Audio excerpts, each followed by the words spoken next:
Hi friends, ಎಲ್ಲರಿಗೂ ನಮಸ್ಕಾರ. Welcome to my channel. ಇವತ್ತಿನ ರೆಸಿಪಿ ಏನಪ್ಪ ಅಂದರೆ ಇದನ್ನು ನಮ್ಮ ಸೈಡು ಬದನೆಕಾಯಿ ಬಜ್ಜಿ ಅಂತ ಹೇಳ್ತಾರೆ. ಇದನ್ನು ಯಾವ ಥರ ಮಾಡೋದು ಅಂತ ನಿಮಗೂ ಕೂಡ ತೋರಿಸ್ತೀನಿ ಬನ್ನಿ ಫ್ರೆಂಡ್ಸ್. ಇದಕ್ಕೆ ಸಿಂಪಲ್ ಆಗಿ ಏನೂ ಇಲ್ಲ. ಇದು ಹಸಿರು ಮೆಣಸಿನಕಾಯಿ, ಚೆನ್ನಾಗಿರೋ ಟೊಮೊಟೊ ಮತ್ತು ಚೆನ್ನಾಗಿ ಫ್ರೆಶ್ ಆಗಿರೋ ಬದನೆಕಾಯಿನ ತಗೋಬೇಕು.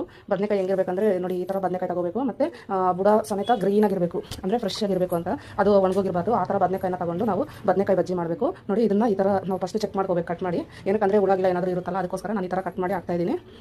ಈ ಥರ ಮಾಡ್ಕೊಳ್ಳೋದ್ರಿಂದ ಅದು ಏನು ಇದೆಯಾ ಇದ್ದರೆ ಏನಾದರೂ ಬಿಸಾಕ್ಬೋದಲ್ಲ ಅವಾಗೇ, ಅದಕ್ಕೋಸ್ಕರ ನಾನೆಲ್ಲ ಈ ಥರ ಕಟ್ ಮಾಡಿ ಚೆಕ್ ಮಾಡಿ ಹಾಕ್ತಾಯಿದ್ದೀನಿ. ಇದಕ್ಕೆ ನಮ್ಮೂರ ಕಡೆ, ನಮ್ಮದು ತುಮಕೂರು ಡಿಸ್ಟಿಕ್ ಕಡೆ, ನಮ್ಮೂರು ಸೈಡು ಇದು ಒಂದು ಚರಿತ್ರೆನೇ ಇದೆ ಇದಕ್ಕೆ. ಅಂದರೆ ಏನಂದರೆ ಡಿಸೆಂಬರ್ ಜನವರಲ್ಲಿ ಸುಬ್ರಹ್ಮಣ್ಯ ಸ್ವಾಮಿ ಷಷ್ಠಿ ಅಂತ ಬರುತ್ತೆ. ಆವಾಗ ನಮಗೆ ಇದು ಹೆಸರುಬೇಳೆ, ಚಿಪ್ಪೆ ತೆಗೀದಿರ ಹೆಸರುಬೇಳೆ ಇರುತ್ತಲ್ಲ, ಅದನ್ನ ಹಾಕಿ ಅನ್ನ ಮಾಡ್ತಾರೆ. ಮತ್ತು ಈ ಬದನೆಕಾಯಿ ಬಜ್ಜಿನ ತುಪ್ಪ ಹಾಕ್ಕೊಂಡು, ಇದು ಜಾತ್ರೆಯಲ್ಲಿ ಉಪವಾಸ ಇದ್ದು ಷಷ್ಠಿ ದಿನ ಉಪವಾಸ ಬಿಡೋದು. ನಾವು ಇದನ್ನು ತಿಂದ್ಬಿಟ್ಟೆ ನಮ್ಮ ಕಡೆ ಎಲ್ಲ ಇದು ಒಂದು ಫೇಮಸ್ ಅಂತಲೇ ಹೇಳ್ಬೋದು. ನಮ್ಮ ಸೈಡ್ ಎಲ್ಲರೂ ಮಾಡ್ತಾರೆ. ಜಾತ್ರೆಗೆ ಬರದೇ ಇರೋಂಥವ್ರು, ಮನೆಯಲ್ಲಿ ಇರೋಂಥವ್ರು ಕೂಡ ಮಾಡ್ಕೊಂಡು ಅವತ್ತಿನ ದಿನ ಎಲ್ಲ ಇದನ್ನೇ ಮಾಡ್ತಾರೆ. ಹೊಲಗಳಲ್ಲಿ ಹೋಗಿ ಮಾಡ್ಕೊಂಡು ತಿನ್ನೋರು ಸಹ ಇದ್ದಾರೆ. ಇದನ್ನು ನೀವು ಮಾಡ್ತೀರಾ ಅಂದರೆ ಕಾಮೆಂಟ್ ಬಾಕ್ಸಲ್ಲಿ ಕಾಮೆಂಟ್ಸ್ ಮಾಡಿ ಫ್ರೆಂಡ್ಸ್. ನೀವು ಇದನ್ನು ಏನಂತ ಕರಿತೀರಾ ಅನ್ನೋದನ್ನು ಕಾಮೆಂಟ್ ಮಾಡಿ. ನೋಡಿ, ಈ ಥರ ನೀರು ಹಾಕ್ಬಿಟ್ಟು ಕುಕ್ಕರ್ ಇಟ್ಬಿಟ್ಟು, ಕುಕ್ಕರಲ್ಲಿ 1-2-3 ವಿಸಿಲ್ ಇಟ್ಕೊಬಿಟ್ರೆ ಸಾಕು, ಎಲ್ಲ ಬೆಂದಿರುತ್ತೆ. ಇದನ್ನು ಇನ್ನೇನು ಇಲ್ಲ ಫ್ರೆಂಡ್ಸ್. ಇದನ್ನು ಸಿಂಪಲ್ಲಾಗಿ ನಾವು ಇವಾಗ ಒಗ್ಗರಣೆಗೆ ಇಟ್ಕೊಳ್ಳೋಣ. ಒಗ್ಗರಣೆ ಮಾಡ್ಕೊಳ್ಳೋದಕ್ಕೆ ಸ್ವಲ್ಪ ಆಯಿಲ್ ಹಾಕ್ಬಿಟ್ಟು, ಆಯಿಲ್ ಬಿಸಿ ಆದಮೇಲೆ ಸ್ವಲ್ಪ ಸಾಸಿವೆ, ಜೀರಿಗೆ ಮತ್ತು ಈರುಳ್ಳಿ ಕಟ್ ಮಾಡಿ ಇಟ್ಕೊಂಡಿರಬೇಕು. ಕರ್ಬೇವಿನ ಸೊಪ್ಪು ಫ್ರೆಶ್ ಆಗಿರಬೇಕು.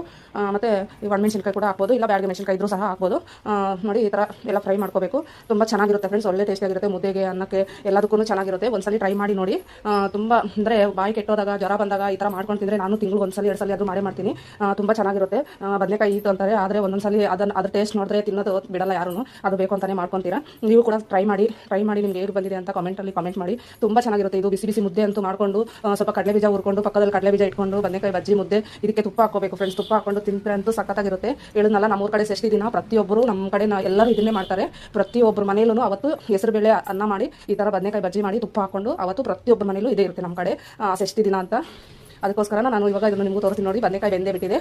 ಇವಾಗ ಕುಕ್ಕರ್ ಓಪನ್ ಮಾಡಿ ನಾನು ಇವಾಗ ನೋಡಿ ಆ ನೀರೆಲ್ಲ ತೆಗೆದುಬಿಟ್ಟು, ಇದು ಸ್ವಲ್ಪ ತಣ್ಣಗೆ ಮಾಡ್ಕೋಬೇಕು ಫ್ರೆಂಡ್ಸ್. ತಣ್ಣಗೆ ಮಾಡ್ಕೊಂಡ್ರೆ ಸ್ವಲ್ಪ ನಮಗೆ ಮುಟ್ಕೊಳ್ಳೋದಕ್ಕೆ ಸ್ವಲ್ಪ ಈಸಿ ಆಗುತ್ತೆ. ಅದಕ್ಕೋಸ್ಕರ ನೋಡಿ, ಫಸ್ಟ್ ಅದೇ ಕುಕ್ಕರಲ್ಲಿ ಸ್ವಲ್ಪ ಕಲ್ಲು ಉಪ್ಪು ಹಾಕ್ಬಿಟ್ಟು, ನಾಟಿ ಕೊತ್ತಂಬರಿ ಸೊಪ್ಪನ್ನ ಹಾಕಬೇಕು. ಸ್ಮೆಲ್ ಚೆನ್ನಾಗಿರುತ್ತೆ. ಮತ್ತು ಆ ಮೆಣಸಿನ್ಕಾಯಿ ಎಲ್ಲ ಹಾಕ್ಕೊಂಡು ಎಲ್ಲ ಮಸಿಬೇಕು.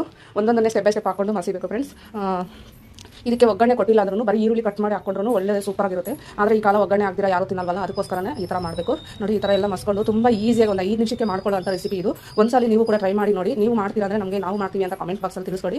ಆದರೆ ನೀವು ಯಾವ ಕಡೆಯವರು ಅಂತಲೂ ಹೇಳಿ, ಯಾಕಂದರೆ ತುಮಕೂರು ಡಿಸ್ಟಿಕ್ ಕಡೆಯವರು ಆದರೆ ನೀವು ಕೂಡ ಮಾಡಿರ್ತೀರ ಅಂತ ನನಗೆ ಅನಿಸುತ್ತೆ. ಅದಕ್ಕೋಸ್ಕರ ನೋಡಿ ಫ್ರೆಂಡ್ಸ್, ಇಷ್ಟೇ ಫ್ರೆಂಡ್ಸ್. ಇದನ್ನು ಒಗ್ಗರಣೆ ಹಾಕಿ, ಇವಾಗ ಒಗ್ಗರಣೆ ಎಲ್ಲ ಆಗಿದೆಯಲ್ಲ, ಇದು ಅದರಲ್ಲಿ ಹಾಕ್ಬಿಟ್ಟು ಎಲ್ಲ ಮಿಕ್ಸ್ ಮಾಡ್ಕೊಬಿಟ್ಟು, ನೋಡಿ, ನಾನು ಇದು ಮಾಡಿದ್ದೀನಿ. ನಮ್ಮ ಮನೇಲಿ ಅವತ್ತು ಒಬ್ರು ಎಕ್ಸ್ಟ್ರಾ ಬಂದಿದ್ರು. ರೈಸ್ ಕೂಡ ಖಾಲಿ ಆಯಿತು ನಮ್ಮ ಮನೇಲಿ. ಮತ್ತೆ ನಾನು ರೈಸ್ ಮಾಡಿದೆ. ಅವತ್ತು ಹೊಟ್ಟೆ ಹಸಿವಿದ್ದಾಗ ಇದನ್ನು ಮಾಡಿಕೊಂಡು ಕೂತ್ಕೊಂಡ್ರೆ ಅಂತ ಟೈಮೇ ಗೊತ್ತಾಗಲ್ಲ ನಾವು ಎಷ್ಟು ತಿಂದಿದ್ದೀವಿ ಅಂತ. ಆ ಥರ ತಿಂತೀವಿ ನೋಡಿ. ಇಷ್ಟೇ ಫ್ರೆಂಡ್ಸ್, ನೀವು ಕೂಡ ಟ್ರೈ ಮಾಡಿ. ಮತ್ತೆ ಒಳ್ಳೆ ರೆಸಿಪಿಯಲ್ಲಿ ಸಿಗೋಣ. Thank you.